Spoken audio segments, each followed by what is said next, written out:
you're going to find out how to be a transformational woman and a leader as well. How to keep it all together. If you're that woman who love your marriage and love your profession as well, how do you become assertive? How do you become a professional woman, continue to add value to yourself, impact lives, and keep your family together? Is it true that indeed a lot of professional women are having their marriages break down? Is it the fault of the women, or is it an issue of not choosing the right man at the right time? My name is Gifty Auntie. I welcome you to the StandPoint. Thank you to GT New Star for my cloth, Siba for my dress. The StandPoint is sponsored by Goel Good Energy, Fortune Rice, the right rice. Vital, making life memorable. Power Cosmetics provides us with the makeup product, and Makeup and More applies the makeup for us. Face Mask Accessories always make sure that I look okay with my beads. Welcome to the StandPoint. We take a short break. When we come back, it will be time for us to learn to be transformational leaders and women.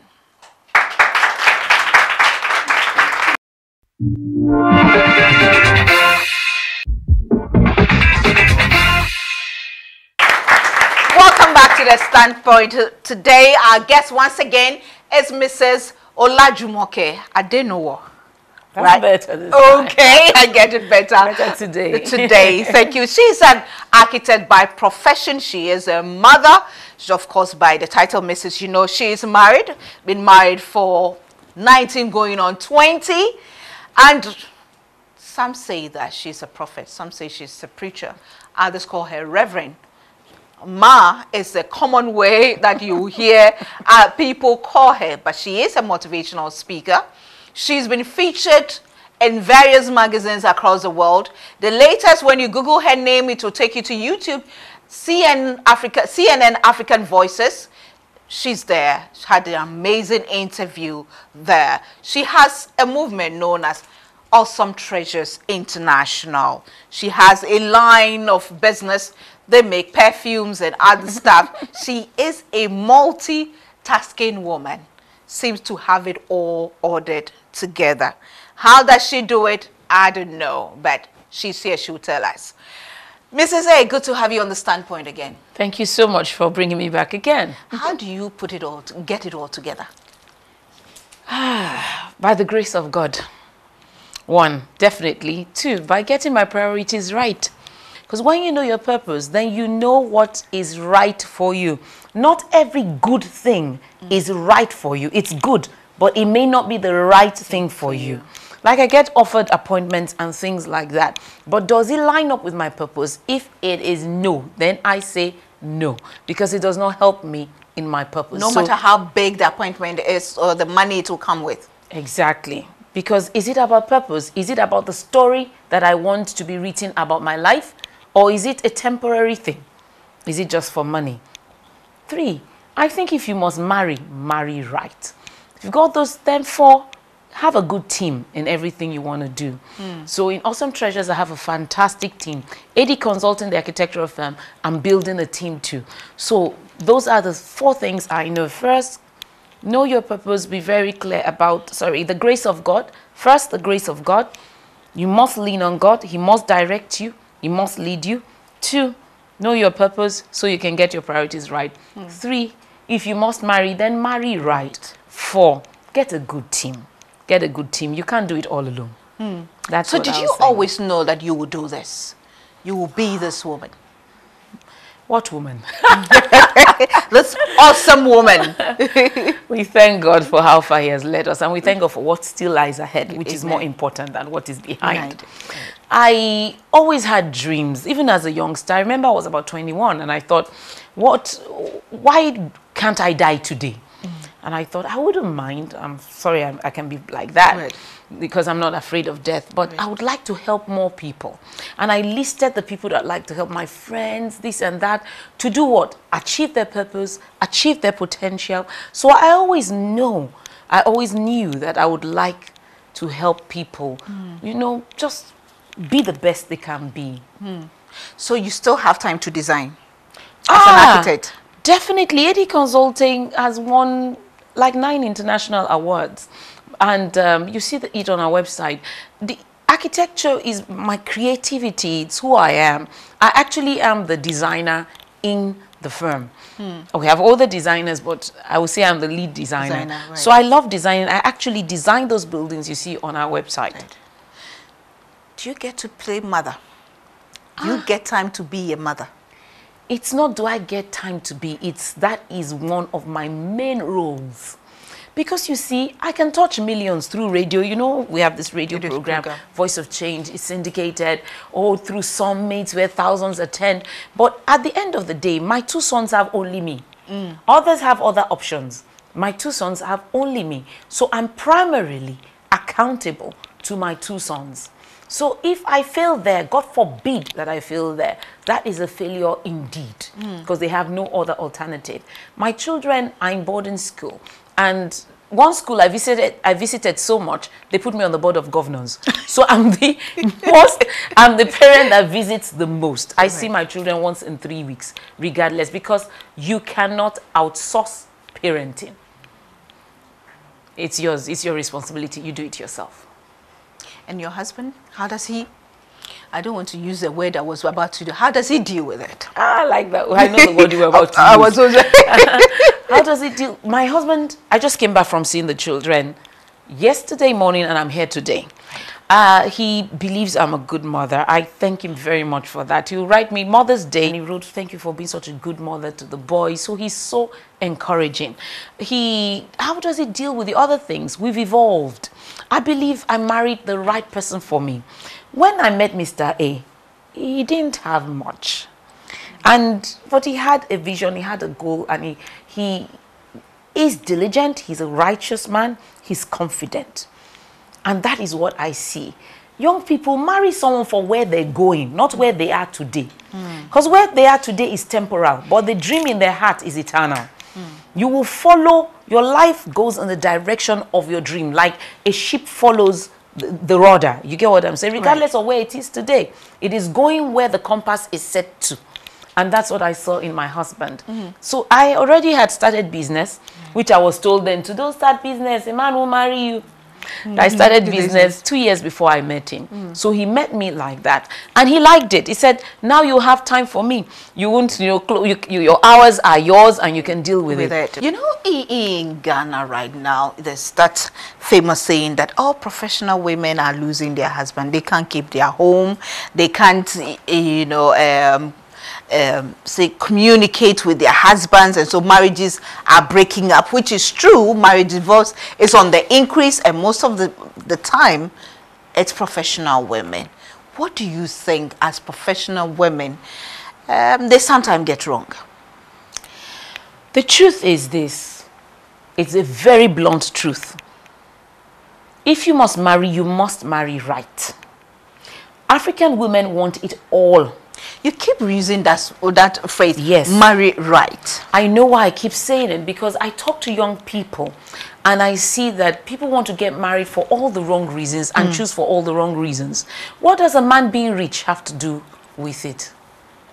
You went to school so you could work, so you could fend for yourself and keep your own end. Why then do you have to marry a meal ticket? I like that. That's the way I look at it. Right. So if you choose a man for the wrong reasons, you are buying the product for the wrong reasons. It will not perform the way you want it to perform. You chose a man because he's good looking and handsome. What does that have to do with him understanding the fact that you can't go to Kaduna, Minabida and come back the same day? Therefore, he listens to you and allows you to go. My husband is handsome. I mean, if you see him, you know he was created on Monday.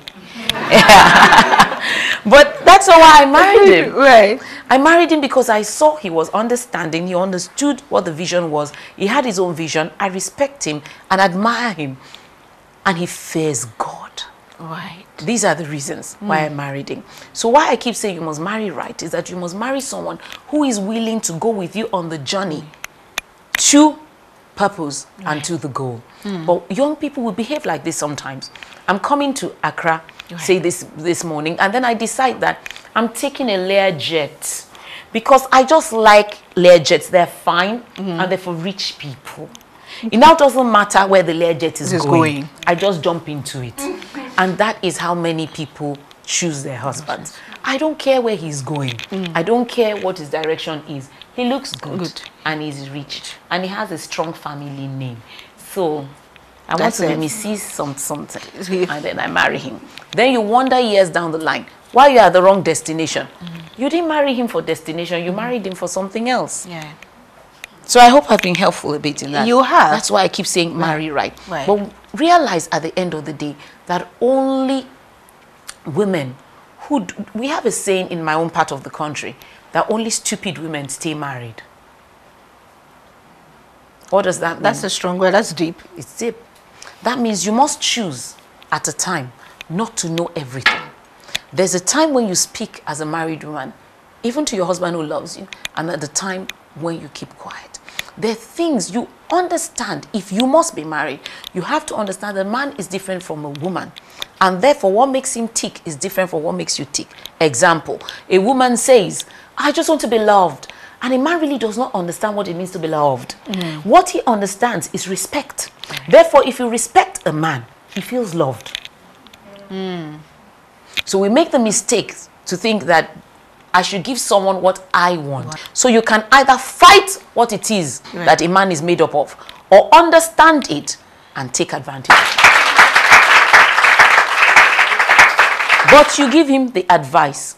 And advice is not nagging. When you say it one time, 2 times, you are disturbing the guy. Tell him once, tell him crisply, tell him without crying, be as rational as you can be, and let it be. After a while, after 2, 3, 4, 5 years of doing it his way and it fails, he will begin to listen to you, and he will see that it works your way too. You cook. I love cooking. In fact, my EA is here. I pounded yam for her last, like 3, 4 days ago, because the cook made a mess of it. I said, let me show you how good yam is pounded. Wow. So it doesn't have to be a situation where you have to prioritize and either choose your marriage over your job or job over your marriage, your profession over your marriage. You can, you know, go hand in hand with both. First, let me say that being a good cook does not make you a good woman. Let's not mix things up. So, and I would say it's good to be able to cook, but so you could also get a cook. So I would not marry on the basis of she knows how to cook. I've told my sons that. Don't let anybody carry you because of jollof rice. Haven't we heard the jollof rice story? There was a jollof rice story here in Ghana. You see now? The truth is, Gifty, we women want it all. Right. African women want it all. And may I say, we deserve to try to have it all. Right. We want our relationships because women are relationship oriented. Right. When God created Adam and Eve, Adam, he gave work to do. Eve, he gave Adam to do. So we are relationship oriented. If the relationships in our lives are not how they should be, it doesn't matter if you are CEO of the world. Right. There's still that thing in you that wants a significant relationship, a special person. No point kidding ourselves. The man's leadership role in the house, it's a responsibility, a huge one. Right. It is not a right, it's not a privilege. It is a huge one. They say uneasy lies the head that wears the crown. And a good man understands that responsibility is not about leadership, it's not about lording it over everybody. It's about carrying everyone. Therefore, when they say the man is the head of the house, the real word in Hebrew tends towards the man is the foundation upon which the house rests. So really, how can you identify a good man? Actions speak louder than words. That's a problem. Women prefer words to action. We're verbal. So a man just comes, you're looking so good. In this, you're gorgeous on something. And you're not thinking. But the truth is, what does he do? If he says he supports you, you want to go for a master's, is he actively on the internet with you, choosing either Columbia or Princeton or Cambridge with you? Is he doing that? Or are you the one doing all the talking? And you know that master's I like to go for. And he goes, I support you. You understand? Do you want to expand your business and he's giving you brochures too about different banks that are giving SME loans to women? What are his actions? You can't just take what he says. And actions don't change that quickly because a leopard does not change his spots. So you need to look at his actions. I wouldn't want to talk about men who get abusive and then their wives say they want like that. That's not true. If he did not abuse you, he slapped his driver. He slapped somebody. You saw him being violent before you got married. People don't flip. Let me take a break and come back. When we come back, do you want to know how to be a transformational woman? We'll be back.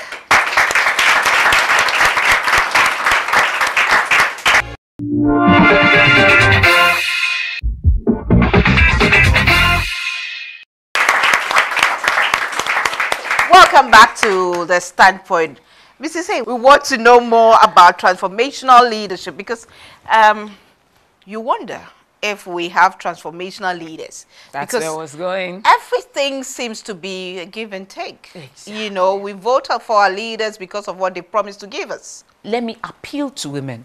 I appealed to the women of Nigeria very recently on air. I said, look, women, we are generational by nature because we are the man with the womb. Womb man. Therefore, even if men will take short-term decisions and vote based on short-term decisions, women should be generational. We should take decisions about leadership based on what we're looking at for our children's children. Thomas Paine said, if there is going to be suffering, let it be in my day, that my children might have peace.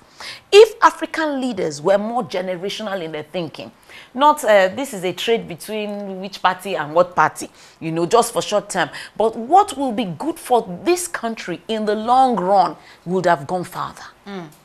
You know, unfortunately, I mean, I think across Africa, but maybe Nigeria is better because of maybe what I saw when I was there 2 years ago. Our leaders don't seem to bother much about issues affecting women. I agree that there is not enough representation of women in government, but then we have 360 seats for, I think, senators or House of Reps in Nigeria, 109 for senators. 9 are women of that, and of the 360, 24 are women.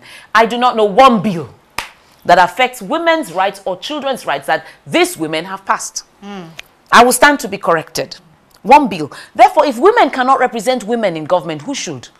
So you begin to wonder, perhaps this matter of empowering women and taking care of women and children, it cannot be even championed by women alone until the men too buy in. It's a partnership. Right. The right hand washes the left hand, and then that way, both hands are clean. But you know, I'm just saying, I'm quite disappointed. I'm putting it out there that women will be in government and not fight for widows' rights, issues of rape, prosecuting rapists, so many things, domestic violence, not one bill on that passed by women. So how can we change this? You know, when I look at it, I believe that the role of women is to force government to be accountable. There's representation, right? But then all of us... Unfortunately, Mrs. A, most of the time, women become praise singers to the leaders. I won't say I don't agree, which is why we have Awesome Treasures Foundation, which is why I'm on air on a syndicated radio show, Voice of Change, iTunes podcast, saying these things, because empowerment starts from mental empowerment. Whenever anybody says empowerment these days in Nigeria, it's a buzzword for money. But that's not what we mean. Empowerment is mental empowerment. You have to change your paradigm. And the paradigm must shift for you to understand as a woman that decision makers, leaders, affect your life. They decide which road comes to the front of your house, which hospitals your children can use when they're sick, which schools they attend. Invariably, they decide the shape of the future of the country. If that be the case, you must hold them accountable. We are in Awesome Treasures trying to shake women out of the apathy, to let them know it is not about, I'm going to go to school, then get married, then have the African son and a token daughter, and then carry a Chanel bag, and I am fine.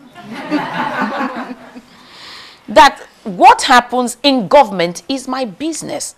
And then again, even if I don't have an elective platform or an appointment, as a woman, I am powerful because a woman has influence. And everything that men do, from the corruption to whatever, they're doing to impress one woman or the other. So a man steals and does what? Buys a private jet and then does what? Puts his mistress on a flight. So at the end of the day, it's all about women. A man is either listening to his mother or his wife or his mistress part time. We have 50-year-old men who are craving the approval of their mother till now. Right. So what am I saying? We are more powerful than we realize, because the person who holds the mind holds the power. Why do you think we've forgotten who we are as women? What we don't seem to know and accept our worth? First, there's a lot that is trying to tell us we are worthless. Let's be frank. But the thing is, must you believe it? Must you believe it? If something tells you you're worthless, you can't do it, you have to ask yourself sometimes, why are women being attacked this much? We must have something that some people are afraid of. You must have something that some people are afraid of. But unfortunately, we don't know. We don't know. And we don't help each other. That's another thing. We don't help each other. Who else? I say, can I talk about Nigeria a bit? Yeah. In Nigeria in 1929, we had something called the Aba Women's Riots. And it was about women who came up against the colonial government because of the corruption of the warrant officers. And they came across tribe and tongue and united. And, you know, they wouldn't cook. And they wouldn't do other things women do at home. Let me put it that way. Right. Just to make sure that these people were called into account. And they would do something called sitting on a man. They would follow a corrupt man to his office or wherever, sing, dance, make a mockery of him, do everything, until the colonial officers had to bring these warrant officers to book. Women testified against their uncles, against different people. Do you get what I'm saying? They brought order. Yeah. Where is that now? When will women again realize that they are the conscience? And these were women we say they were not illiterate. They were illiterate, let's say that. They were market women. Right. It started because they were taxed. And they thought, this tax is too much. Right. I say to women, we have now been divided by social status, by money, by this and that. But there's more that unites us as women than what divides us. I pray that it will not become as bad as Liberia when war came and stripped everybody of social status. No matter how rich you are, your diamonds were gone, your mansions were gone. Then all of a sudden the women realized that there was just one enemy, and it was the warlords. Right. I pray it does not get that bad. I believe that the sisterhood of faith is stronger than the division that ethnicity brings. I believe that the bond of motherhood, it's stronger than any division of class structure. We all love our children. In fact, when I talk about children, any woman who is old enough to be called auntie is a mother, because you are responsible for someone. There's so many platforms under which women can unite and come together and form common, for a common purpose, and keep our leaders accountable, because the wealth that the leaders are administering belong to all of us. That is why it is called the Commonwealth. It is ours, and therefore we must make sure every leader is accountable. What will it take for us to change this attitude of our society? The answer is in your question. What will it take for us to change? We are the ones going to change it. Right. Nobody ever gives you a place, Gifty. You earn it. You earn it by adding value to the point that you become indispensable. As for me, as an architect, I discovered that the only way to get ahead is to do so well at what I do that you have to say, let her do it, even though she's a woman. But if she's the best, she's the best. Right. Her architecture is not feminine.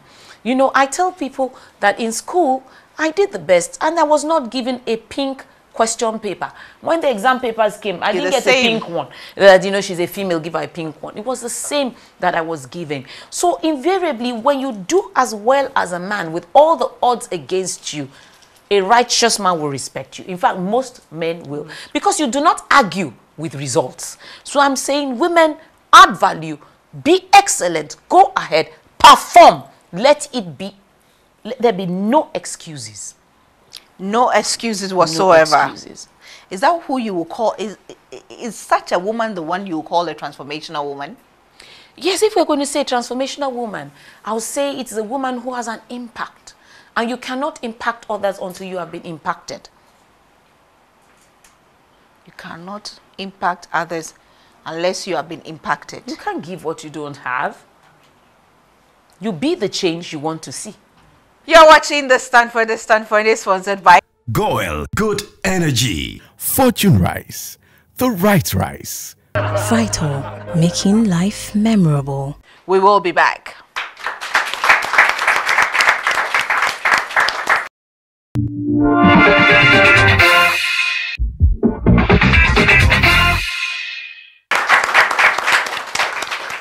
back to the Standpoint. Now let me go to the audience and start with Justine.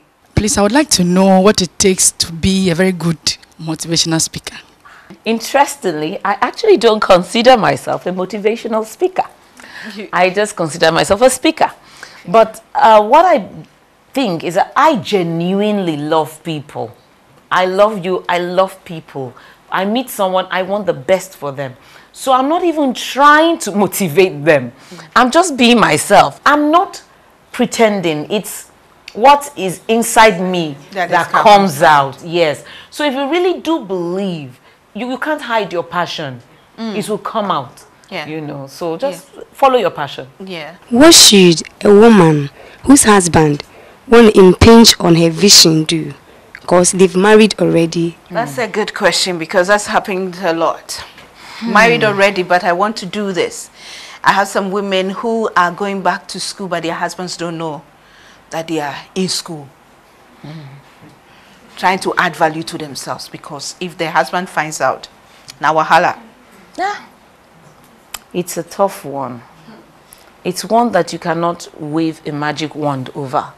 Each case differs. However, I always advise, before you marry, a lot of these things can only be fixed before marriage, honestly, which is why I like talking to younger people. Before you marry, you have to make sure you marry a man who has someone he listens to or he respects.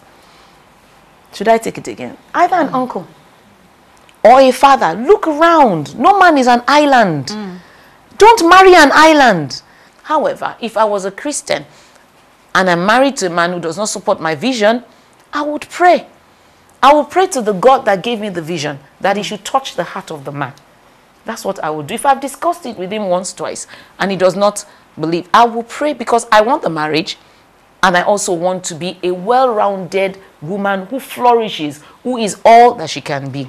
And I'll be patient, knowing that it may not be the very day I pray that God will answer. So I would say, that's what I would say. But what if the man is abusive? Gifty. It's only women who are alive that stay married. I don't even know why we're discussing this. Have you ever seen anybody married in a coffin? The grave puts an end to marriage automatically. So if a man beats you, there needs to be some space between you and the man.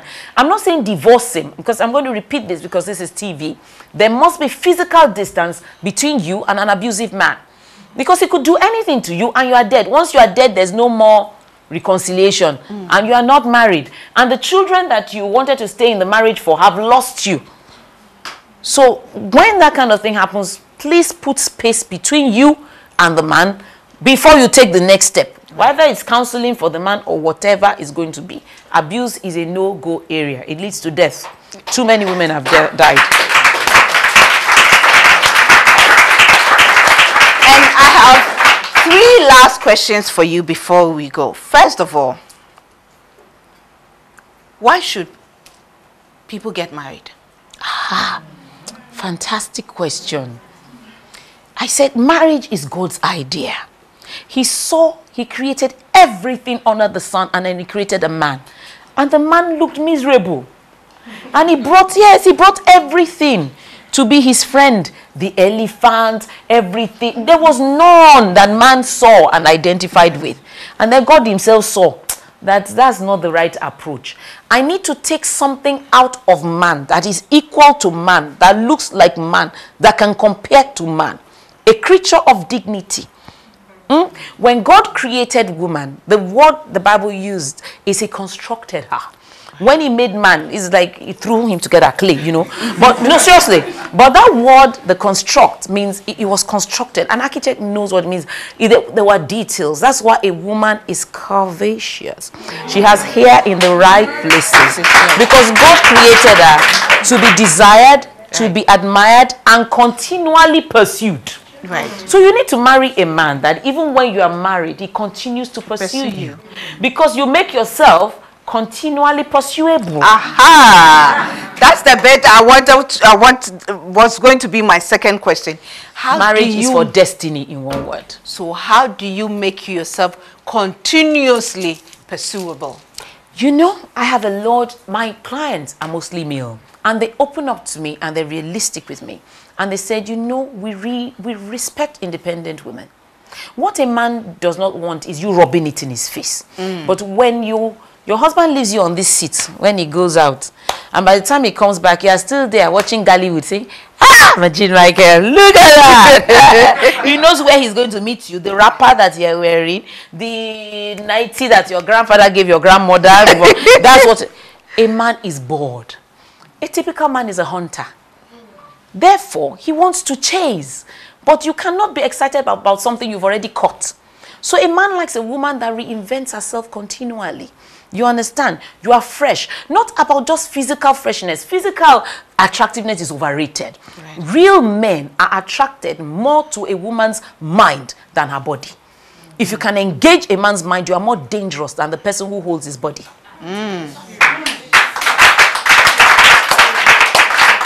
So when you are exciting to a man, changing with the seasons, he never knows what you're up to next. And okay, for our Women Caught Worship Conference this year, and our theme is Woman, where are your accusers? What have you got to say about that? Woman, where are your accusers? You know, I chose that, I believe that God gave me that topic because 2 years ago, we had Reverend Istudanaba speak, and the topic was, Woman, what do you have? And then last year, the 6th anniversary, it was, Woman, what is your testimony? And then this year, after the last year's program, it just dropped in my spirit that, Woman, where are your accusers? What do you make of this theme? I see it from where Jesus said to the woman caught in adultery, where are your accusers? Women, the accusers may be many. The whole village may turn out to accuse you. Your father may accuse you. Your mother may accuse you. Your brethren who should support you may accuse you. Other women may also accuse you. Because sometimes as a woman, when you're successful, the men don't like you because you make them look bad to their wives. And the wives too don't like you because you are making their mediocrity look. But so, I look at that woman and everybody was gathered against her. But one person was not accusing her. A savior was not accusing her. A creator was not accusing her. The one who sent her to this earth was not accusing her. And that is what we must not forget as women. That it does not matter how many people accuse you. The person who matters, your God does not accuse you. Therefore, you will make it. Wherever those your accusers are, remember that one with God is a majority. It does not matter what the voices of the people are saying. The Bible says that this is the one whose voice roars over a multitude of the ocean, over the multitude of waves. When God says yes, who can say no? Women, where are your accusers? Your God is not accusing you. On that note, all I can say is thanks for watching. See you same time next week. Bye for now.